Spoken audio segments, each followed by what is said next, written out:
يا صباح الخير، يا صباح الهنا، صباح السعادة.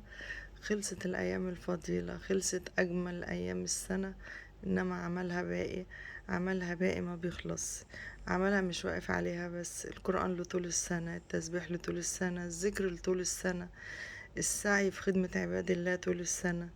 حبايبي ما توقفوش السنة على أيام ربنا عملها لنا عشان نتعلم منها.